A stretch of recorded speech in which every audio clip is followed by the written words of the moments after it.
It's another week of the Limitless Leadership Lounge. I'm John Gehring, joined as always by Coach Jim Johnson. We're without Dr. Numa Kareem today, but we know she's over in Bangladesh and returning to the United States soon. We wish her the best. Coach, you've brought along a really special guest today. I'm super stoked to talk about a little bit of football, a little bit of business, and kind of the crossover between the two, and maybe even podcasting along with that. We got a lot going on here. So, Coach, go ahead and introduce our guest today. Yes, I actually a couple of my contacts introduced me to Marcus, and we're really excited to have him. So, Marques Ogden, I'm going to just read a bio here, and then welcome to the show. So, Marcus is a seasoned keynote speaker, business luminary, and a host of the Get Authentic podcast. As a keynote speaker, he simplifies success with tailored presentations centered around the success cycle and how to get authentic. His podcast in 7.5 months, he's earned a global top 1% ranking. As a corporate consultant and mentor with over a decade of NFL experience, Marcus guides businesses through generational shifts, transitions, innovation, and diversity of inclusion. The story behind the success, which we're going to delve into. From a multi-million-dollar NFL career to losing everything in 90 days, Marcus' story of resilience and accountability has been featured in Forbes, USA Today, the Cheddar News, Core Magazine, and many others. He has two books, The Success Cycle and Sleepless Nights. And without further ado, let's welcome Marques Ogden to the Limitless Leadership Lounge. How you doing, Coach? How's it going, John? You doing okay, guys? We're doing great. We're Doing looking forward to having a fun conversation with you. So I know in doing some research on you, you grew up with a single parent household, and obviously we also know you had a brother that did quite well. In fact, he's in the National Football Hall of Fame. But my first question is, tell us a little bit about the challenges, maybe a story of you growing up and how you got into football and that kind of thing. So, growing up in Washington, D.C. in the late 80s, when you are the product of a divorced family, an African American divorced family, it was not easy. We had a lot of struggles. Our mother left us when I was 8 on Christmas morning, and we had a lot of things to deal with. Our father, who was absolutely amazing, stepped up and raised me and my brother, Jonathan Ogden, by himself with the help of my maternal grandparents. So when my mom left, her mom and dad sided with our dad, and they were a very, very important part of our life. Our grandfather used to pick us up, would pick me up from middle school. I went to St. John's College High School. They had a middle school, 7th and 8th grade. Then went into high school from there. Our grandfather was picking me up all the time and taking me everywhere. And our dad was doing the same.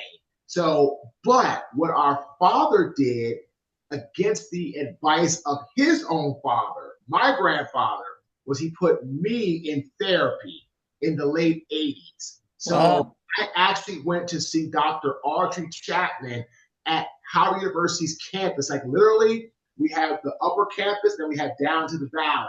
Well, Dr. Chapman's office was down in the valley. So I was actually going on Howard's campus since I was like 8 or 9. Then as Wow. I got into high school and all that, started playing football. I went around there with my dad, who was a Howard grad, and Howard was only 10 minutes away from our house. And so I got to see all that. Then when my time to play football after high school came about, I literally thought I was going to get 0 offers to play college football. No, I had no D1 offers, no D2, no D3, no NAIA, nothing. The Wow. only school that gave me not only a meeting or like a visit, and then was the offer. The only school that could offer me a full scholarship offer was Howard University. Wow. I took that, went to Howard. I was like, oh, if I play a year or two, that's great. And you understand? And I'll be awesome. I ended up becoming a 4-year starter at Howard University. I am drafted into the National Football League. And today, gentlemen, I am still the only offensive lineman drafted into the National Football League from the Howard University Bison. And I was inducted into Howard's Athletic Hall of Fame in 2022. My father and I are the only father and son combo in Howard's Athletic Hall of Fame. My dad went in for being part of the track team of 1969. I went in solely as a football player, as an offensive lineman in 2022. Wow, congratulations. It's That's such an really amazing cool. story. It's phenomenal. And I want to hone in on one detail of the story. Because you and your dad obviously had a great relationship growing up, and he was extremely influential, it sounds like. One thing that he did that you mentioned is he put you in therapy at Howard University now at a time when, therapy was obviously a thing, but wasn't quite as widely accepted as it is today, especially for, young men who are supposed to be tough, right? And talk a little bit about what that experience was like, and did that have an influence on your success following that? Yeah, it really did, because I went through a lot of angry moments, a lot of challenging moments, a lot of struggles as a young adult. When you feel that you've been abandoned, well, not feel, you get abandoned by a parent. It is not easy. Like, I'm a parent. I've got a 20-year-old stepdaughter, been in her life since she was 8, and I'm not going there. I tell everybody I divorced her mom, not her. And I have a 10-year-old. The most painful part of my divorce, gentlemen, the most painful part is having to split time with my daughter. Mm. It absolutely kills me. We go 2-2-5. I have every Monday, Tuesday. Her mom has every Wednesday, Thursday. Then we alternate weekends. So I had her for 12 or 14 days stretch. And now we're about to go into the second half where she's going to be 12 out of 14 with her mom. We're going into the back half of that now. So I dropped her off to her mom this morning. I won't see her again until Monday afternoon after I pick up from school, right? But that's what we had to do. That's what I had to agree upon. That's what we decided to do. But that is the most painful part of this whole divorce for me. And so the point I'm making is, when our mom left us, our dad got full custody. We were with him pretty much all the time. And so for us, it was, especially me, it was almost a necessity to get therapy, because I was so messed up from all the challenges and all the things that happened as a result of that. And I still struggle. I went to Howard University and I was having a great career. I got into a fight with my offensive coordinator, who ended up becoming an assistant head coach in the National Football League for many NFL teams. His name is Pep Hamilton, coach with the Browns, assistant head coach, with the Colts, assistant head coach. Great guy.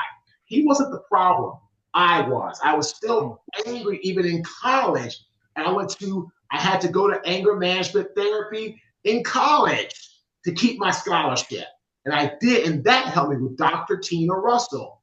She was actually studying to get her full license. And so I was one of her patients, again, down in the valley.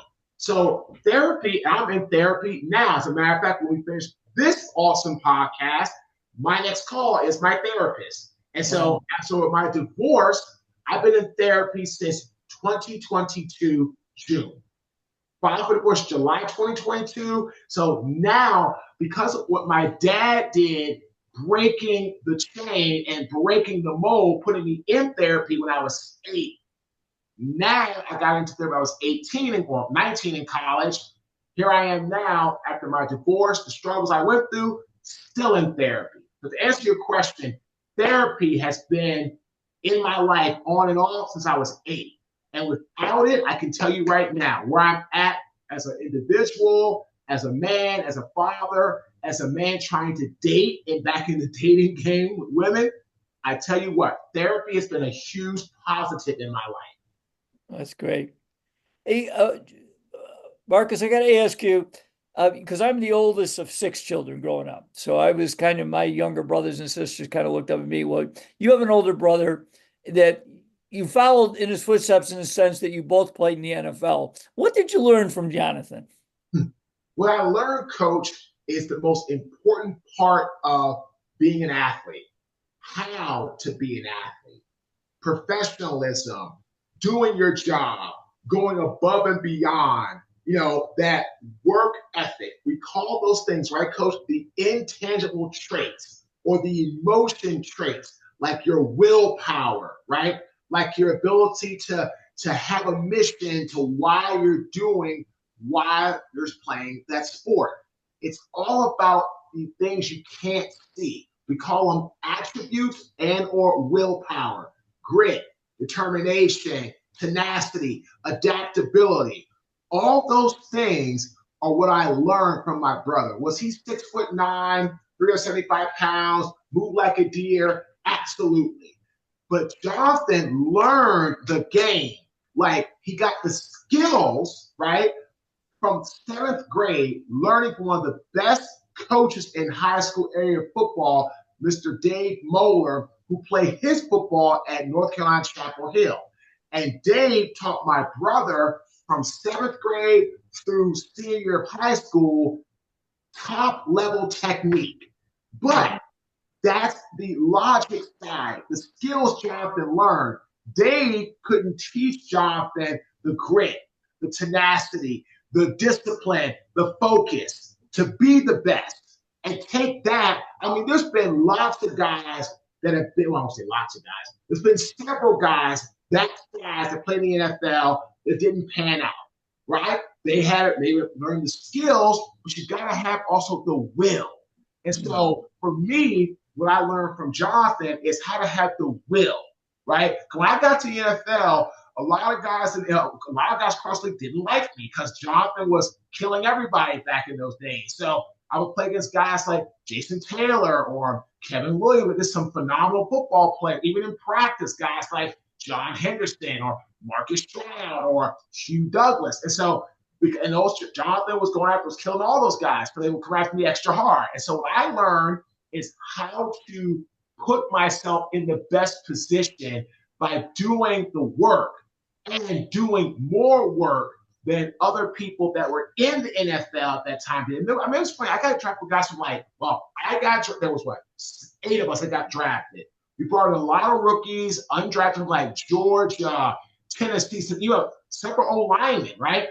And those guys didn't make it. They didn't make it. They were stars at Georgia, Tennessee, SC, big programs, right? But when they got to NFL, they got challenged because everybody in NFL is big. Everybody in NFL is good. So again, they all have the skills, right? You wouldn't be in the NFL if you didn't have the skills or showcase that in college. But what they can't measure is the heart. They can't measure that. Are you if you get your butt kicked, you're gonna get up and keep going after it, right? I mean, I remember I had guys. My rookie year, a guy, Aiken Ayodele, who was a second round draft pick the year before me out of Purdue, 6'2", 230 pounds, speed linebacker, outside rusher, right? So I'm a rookie playing against him in practice, and so he said, "Oh, Mark, let's just take it easy. It's going to help each other." I was like, "Okay, man, this is all right. I'm young. I didn't know it, but this is." It's a veteran only by a year. Let's dial it down, right? I said, "Cool, Aiken, let's do that." Took a pass set. I remember looking pretty. Aiken blows by me for a sack. I'm like, okay, bro, what is this, right? And so then I was like, Aiken, what? Oh, man, I'm sorry, man. It's, all right, we're good now. One more, let's take it easy, right? And so I take a pass again. He's for another sack. I said, Aiken, that's it. Let's go after. And so I got so angry. I got so emotional. I didn't have the emotion under control, and I lost it. And I got mad, and I got upset. Aiken beat me for 6 sacks that practice. And Jack Del Rio came up to me and said, "Marcus, that might have been the worst practice I've ever seen from offensive tackle. But here's the thing, it's practice. But here's the choice you have to make. You can either come back tomorrow, get beat for another 6 sacks, get beat for more than that, get beat at all, and we're going to probably cut you. Or come back, learn from your mistakes, go in that film room, watch what you did wrong, make your preparations, make your adaptations, pivot, make the team, and you're going to be here as a Jaguar. I took option B. And so the point, and I see Aiken today, I said, Aiken, I'll never forget how you set me up. And we laugh about it now, but like, that's the whole thing.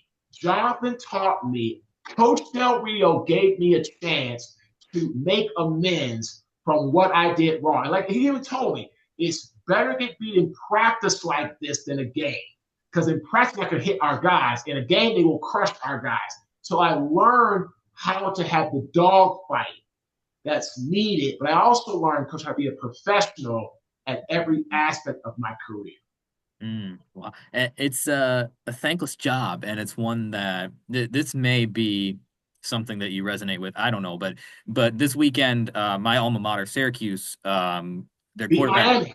Beat That's Miami. right. Their quarterback, Kyle McCord, won the passing title, and most passing yards in all college football this season. I'm very proud of it, obviously, if I'm bringing it up. But I think one of the biggest things is this idea that Kyle McCord is this superstar quarterback, and I'm certainly not trying to take anything away from him. Yet his offensive line only gets shout outs when they get tagged for a holding penalty or, a false start or whatever. Well, how discouraging is that as as a member of the offensive line? Did that ever bog you down, or were you able to push through that?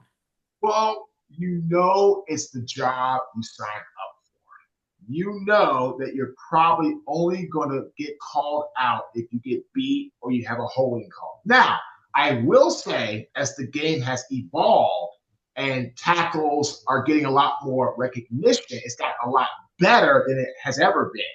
But when we played, yeah, I mean, that's really what you signed up for. Now they have the occasional great tackles, my brother, Walter Jones, Orlando Pace, those guys who were getting called out for positive because they were just so much better than everybody else, Willie Rowe, all that. Yo, But Thomas, most maybe. guys, yeah, exactly, right? But most guys were not going to have that type of treatment. But again, when you're offensive lineman, you're taking a job, you're doing a job to get yourself beat up to help others not get knocked down. So I'm actually having plasma rejuvenation treatment, PRP, it's called plasma rejuvenation procedure done tomorrow on my right ball socket of my hip because I've had so much damage from playing offensive line in high school, college, the NFL, arena. I've played for over 20 years of football as a lineman, and I've taken a lot of shots. I've taken a lot of hits. I've been knocked on my ass, you name it, right? And so this surgery reminds me that the job I did was so I felt like this, so others, running backs, quarterbacks, wouldn't feel like this. So to answer your question, it is a job that you sign up for, knowing you're going to have very little to no praise and that your body's going to go through hell to help others feel strong in what they do. Well said. Well, Marques, how about you played in the NFL, played pro football, had some success there. And tell us the story about after you left football, you actually started a business because young and emerging leaders can really learn from this. And the business was going well, but then all of a sudden the ship started to sink. Tell us that story and then how you overcame it. Yeah, so that's a great question, Coach. So I started a construction business in 2008 after my NFL career was over. And I started it in downtown Baltimore called Caden Premier Enterprises. As a matter of fact, I have a tattoo of the name and the skyline of Baltimore on my right forearm. Wow. And we started out as a small concrete contractor. We started out as this did sidewalks, demolition, stone, you name it. And when my mentor, or one of my mentors, went out of business, right, Coach? It opened up a huge opportunity in the earthwork, or we call it dirt work, or we call it earth moving, excavation, stone, sediment and erosion control. All those things opened up. So we jumped in. And unfortunately, if you're listening to this as a young entrepreneur, a young leader, never get into a business that you don't have capital to properly fund the vision. Capital is a logical block that you need to launch something. A vision is, again, an intangible. It's emotion. You can't see it. But money, capital, resource, you can. I got into earthwork and I was way underfunded. Way underfunded. And I had some success, had some luck, and for a few years, we grew to the largest African American owned subcontractor in the city of Baltimore, in the state of Maryland, for 2 years. But unfortunately, what happened, I won an award, and that award actually, it's really funny how God kept that award, like that plaque around me. There's a plaque on my wall in my office, 2011 Minority Contractor of the Year Award winner, Marques Ogden. And the minute I won that award, my whole attitude changed for the worst. I became an egomaniac. I was like, me, nobody else, pay me, Marques in the paper, you name it. And because I had that massive ego, it pushed out the logical things in my business, the right people, the right systems, the right plan, people that had the right skills, right? All that was poof, gone. I stopped competing against other people. And eventually I ran out of the most important logic block you need for a business. I ran out of money. Mm-hmm. And in 2013, I had to file a Chapter 7 complete bankruptcy. Home, gone. Cars, gone. Everything. When I moved to Raleigh, I had $400 to my name, Coach and John. That's it. Cars repossessed, not in the same month, not the same week. I had both cars repossessed in the same day. When I got to Raleigh about a week after moving here with very little money, no resources, boom, boom, both cars pulled off the lot. And I was fired from 2 jobs in the same week, and I almost went homeless. But the NFL gave me an opportunity through the Gene Upshaw Trust Fund. And because of that, I didn't go homeless. And after I had to get fired from my 2 jobs, finally, I turned my life around. But it had to be after I hit complete rock bottom. Mm-hmm. Wow. So I think a great takeaway lesson for young and emerging leaders: the mountains aren't permanent, the valleys aren't permanent, because you've been in both and you've come down from the mountain and up from the valley. How much resilience did that build? Because obviously you had to have a ton of resilience to play in the NFL as an offensive lineman, but now you have to have a different type of resilience to get through an obstacle like that. What did you learn from that situation? What I learned is that the minute you stop treating people like gold is the minute you are screwed. And I ended up looking at why was I on this curve after I was a custodian making $8.25 an hour, and I hit rock bottom after my spoiled milk trash-filled moment. I said to myself, holy crap, Marques, you put yourself here because you lost sight of the most important part of your business, your people. And once the people started to leave, every other logic block, plan broke down, systems broke down, skills need to do our job broke down. Me competing was gone. And all those things, I ran out of money. So what I hope people learn from me, it doesn't matter how much you make in a business. Doesn't matter how successful you are. Doesn't matter how much you think you're great. The minute you start believing your own BS, and the minute you realize that you can't listen to people or you don't hear people, you're done. For example, one of my team members yesterday, I wanted her to create a post to me. She challenged me and said, well, Marques, I don't think that post is going to be good for us. Here's this image. And I said, okay, I'm going to go with your image. I'm going to change over the tweak of the caption. But we had a dialogue. And she told me last night, Marques, I feel safe enough to tell you how I feel. And I said to her, Jazz, you should feel safe enough to tell me anything. Have a great evening. And that's the difference. I've learned from the past. I've learned from the failure. I've learned from the hardship. I've learned from all I had to go through to get where I'm at now. So resilience is about the ability to tap into your attributes, you can call it willpower, and have that be more precedent than your actual skills. Well said. Marques, let's dive in a little bit about your book, The Success Cycle. Tell us a little bit about that. And what is the success cycle? The success cycle is 3 keys to build success in your life: ambition, drive, hard work. It's all about your ability to create for yourself the life that you want for yourself by having ambition, which means that you need to really have some sort of plan, right? So ambition is you have to have a purpose, you have to have a direction, you have to have some sort of, hey, I'm going to do this. Hey, I want to do that.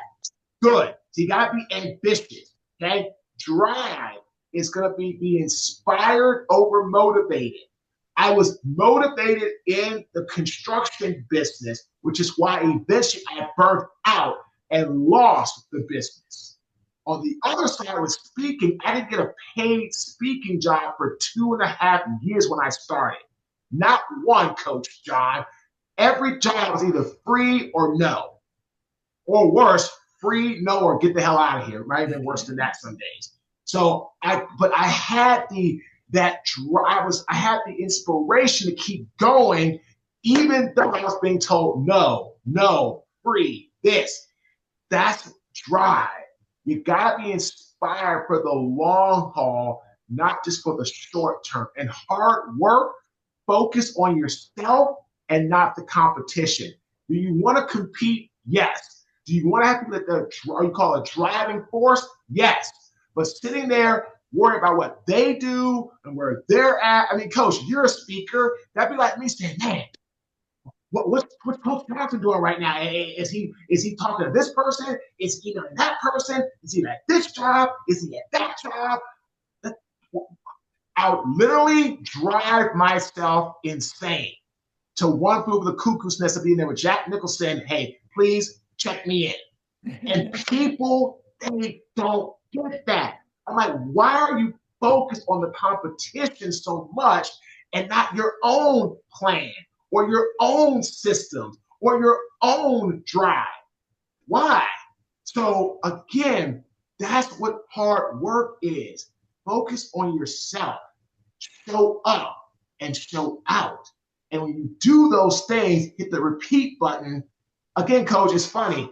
We literally got an email 2 nights ago from a production association about pitching our book, The Success Cycle, to Hollywood executives to make it a movie. Wow. Literally, that happened 2 days ago. Wow. So it's funny you bring that up, but that book came out in 2020. Right here we are, 2025? But again, just because the book came out, doesn't mean I'm going to stop. Let's just say, oh, well, the book's out. We've done speaking. We work for 70 Fortune 500 companies, and we have a successful podcast, and we just sit back and relax. No, we don't do that. Like, that's not part of the success cycle. I'm always ambitious with new purpose, new direction, new heights. I'm always driven. I'm going to always be inspired over motivated. And hard work, I'm going to always outwork whoever's in front of me or whoever I'm quote unquote competing against. Mm-hmm. Yeah, well, speaking, you brought up the podcast too. Let's talk about that. Get authentic. It is all about authenticity, which I know is important for you. How did you start the podcast, and why did you choose Get Authentic as the title for it? So, if we're going to be authentic, I chose the podcast title because I was tired of everybody trying to act like their life is always perfect. Ladies and gentlemen, I am divorced. I filed for divorce 2.5 years ago. It'll be 3 years in July of next year.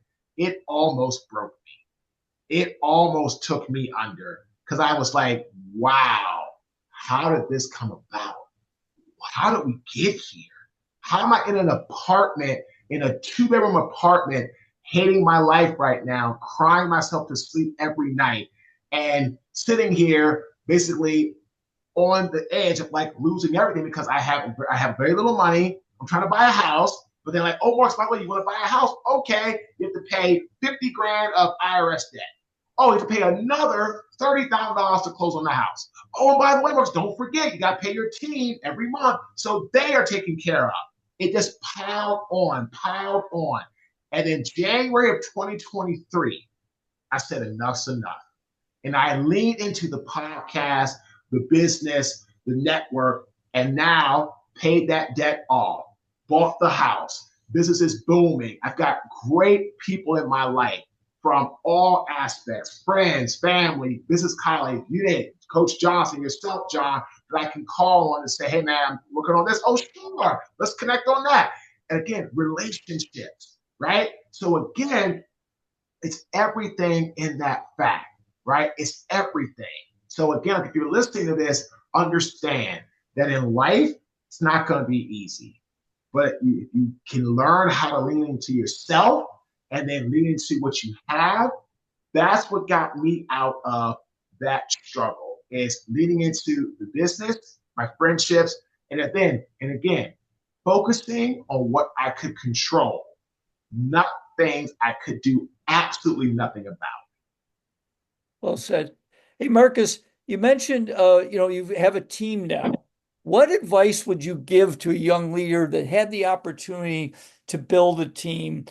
Give them some thoughts on how you built a team, people that you can work together to do great things together. You know what, Coach? I took a note of that. That's a great question. Number one, find someone that is the exact opposite of you. So, for example, when I started the company, I was an emotion-driven person, okay? The first hire I made was my business partner and associate, Dawn. And Dawn was logic. She could help now. Again, she came in, dove in head first, pow, and helped me with like website, newsletter, blogs, photography, videos, you name it, she just dove straight in. Now, here's the thing. Dawn was a master, or was a jack of all trades, master of none. She'll tell you that.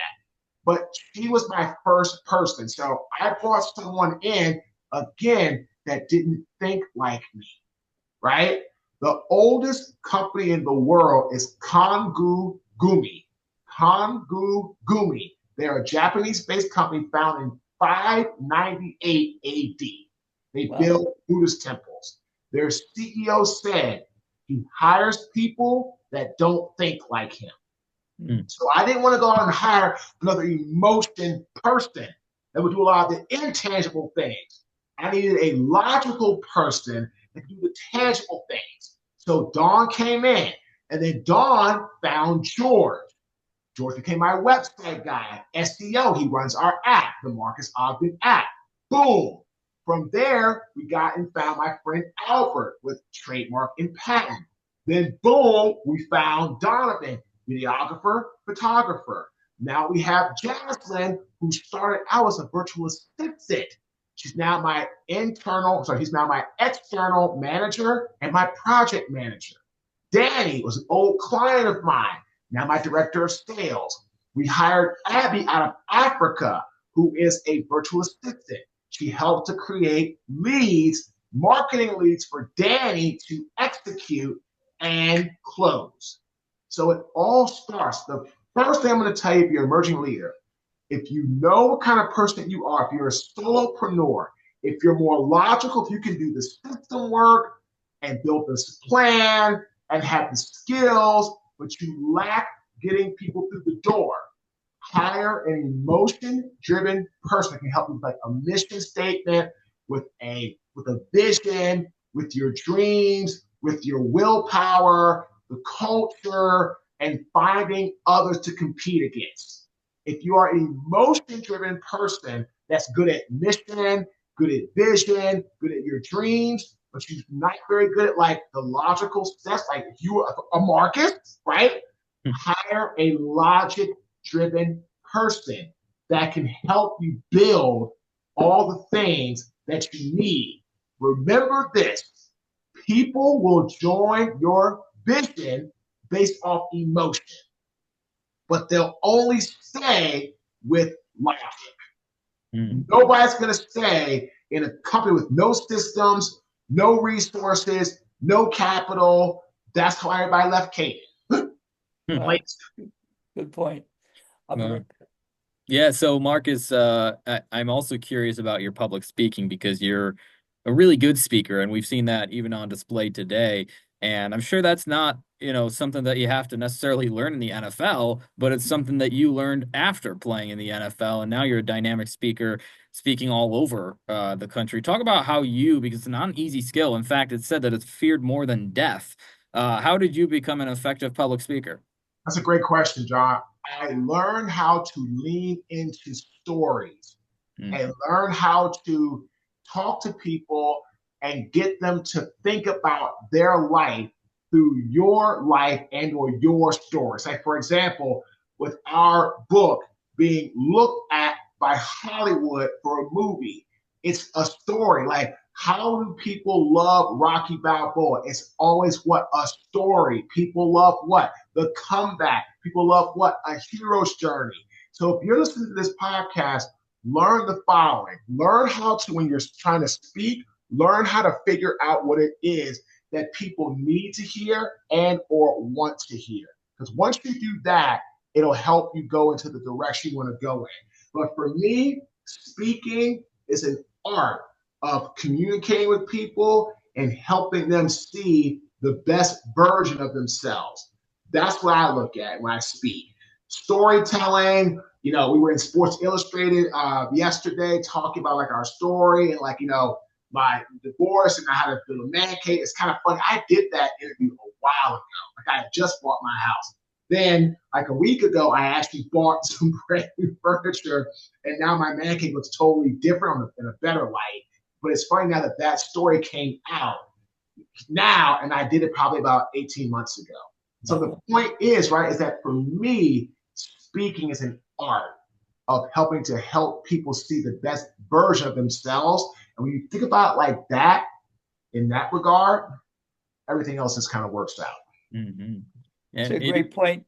Marcus, with communication, which is so essential to be an effective leader, what tips would you give a leader to become, in fact, I always kid leaders that you should be the chief storyteller. So tell us what would you help a leader on becoming a better storyteller to inspire his or her team? Learn the art of vulnerability. Mm. Stop trying to be a leader that comes across as perfect all the time. Your team doesn't want perfection. Your team wants progress. Your team wants you to be real, authentic, and vulnerable. And a lot of leaders struggle with that because, like, well, I'm the leader. I can't show weakness. I can't show I'm imperfect. I can't show I failed. No, that's not the case. If Bill Gates can say he failed, like I think like 150 failed investors that want to invest in Microsoft. Jeff Bezos, that picture of him in the office, like in total disarray, like it was at 1998, trying to figure out Amazon, how to get it going. It's in total disarray, right? Every great leader has been through a struggle. Abraham Lincoln lost 8 primary elections, right? How many people know about Ulysses S. Grant and how he had trouble and struggles trying to become a general in the U.S. military, and then he got his opportunity, won a Civil War, right? So many people. Dr. Seuss was turned down by over 150 publishers, right? J.K. Rowling was told by so many people that is the dumbest idea, sorcerers, dragons, all this stuff, right? That, Harry Potter, what? And who's the only billionaire author in the world? J.K. Rowling's book, the Harry Potter series, has made her over $1 billion. She's the only billionaire author, giving away over $250 million to charity. Again, ladies and gentlemen, if you're going to be a leader that's going to really lead effectively, learn how to just share your story. Don't be afraid of having the struggles. People are going to actually connect with that more than you saying you're all perfect all the time, because very few people in life, I mean, nobody's perfect, period. Nobody. But very few people have ever not had a struggle. So when they see you struggle, it makes them open up about their struggles. Yeah, that's a really good point. And I love that that's kind of the theme too behind Get Authentic, which episodes drop all the time. I mean, you're dropping episodes multiple times a week, right? How can we follow that podcast and make sure that we don't miss an episode? Yeah, man, you can go to, it's on Apple, it's on Spotify, it's on iHeart, it's on Amazon, it's on Google. It's called Get Authentic with Marques Ogden, and people love it. It is a top show. People are always there checking it out. We've had on all kinds of great guests, from celebrities to athletes to directors of movies to actresses, actors, you name it, musicians. And again, it's all about helping you to push past your struggles and your issues, get you where you want to be by listening to our episodes. That's right. And really, wherever you found our podcast, the Limitless Leadership Lounge, you can also find Marcus's podcast, Get Authentic. Correct. Marques, my final question, and we really appreciate your time and insights today. We've really had a lot of fun with it, is tell me about the best coach you ever had. And it doesn't have to be in sports. It could be in something else, but the best coach you ever had and why? The best coach I ever had is my current business coach, Mr. Brad Mitchell, the founder of NAPSA, National Athletic Professional Success Academy. Brad taught me how to lean into my past football skills, knowledge, lingo, and take that and correlate it into ways to communicate in the corporate and business world in lingo that people could understand easily.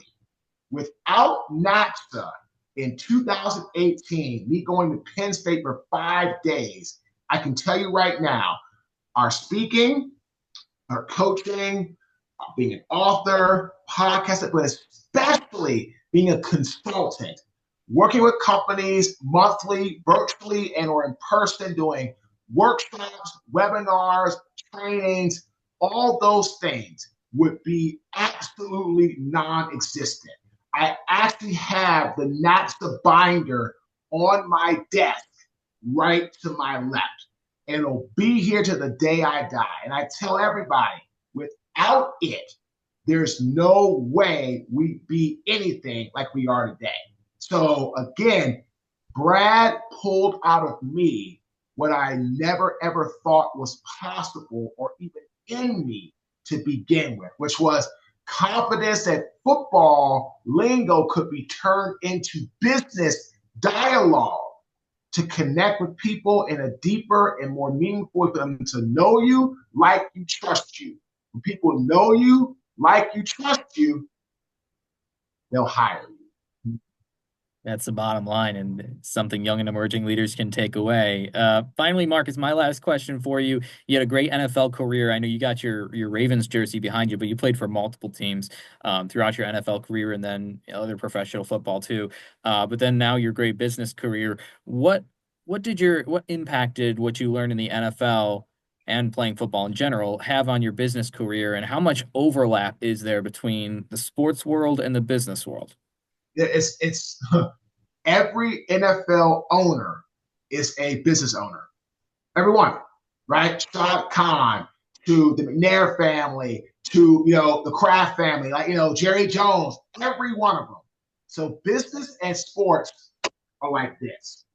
The thing I learned from Jack Del Rio as a 22-year-old rookie, in life, be your own CEO, be your own Chief Executive Officer.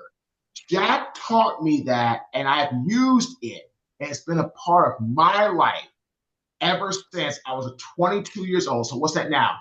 22 years later, I'm 44. What Jack said and taught us, because I was part of the whole rookie class, I took that out of his talk to us when we all came in for our very, very first meeting as drafted and undrafted rookies. And I'll never forget that. And to the day I die, I tell people in my talks, what did Jack say to us? Be your own CEO. Jack, if you wait for us to tell you what time to show up here, what time to leave, go to the Jaguar community, meet the fans, you will not have a job for long. So be your own CEO and don't wait for us to tell you what to do. Be self-inspired enough to do it on your own. You got to check out the podcast, Get Authentic. You got to check out the book, The Success Cycle. It's 3 keys for achieving your goals in business and life. And Marcus, anywhere else we should go to learn more about you or hire you for a speaking engagement? Yeah, man, we have a new link. It's called www.theinnergame. So INNER game, GAME community.com. We're launching a mindset collaboration community, having all kinds of great thought leaders, speakers, musicians, entertainers, 7-figure, 8-figure business earners. They're going to be in there giving out all types of advice, content, webinars, trainings, you name it. It's going to be free to enter. If you want access to more of the high-end content, it's a small fee per month. But again, we're going to be launching that in December. And again, people like Bob Berg, who I'm sure you know, Coach John's Hall of Fame keynote speaker, yep. Scott Page from Pink Floyd, to my good friend Ed Latimer, former heavyweight boxer, are going to all be in this community. So again, you can join that. It's free, and you can kind of just go there. Then also you can go to our app, Marques Ogden. Go to your app, type in MarquesOgden. It'll pop right up. And that's where you can go, connect with us. You can shoot me an email, marcus@marquesogden.com. We love to hear from you, and hope you have a fantastic rest of your day. Thank you, Marcus. Thank you for your time on the Limitless Leadership Lounge. We learned so much from you. I look forward to it, Jim. Thanks for having me on. Thanks, Marcus.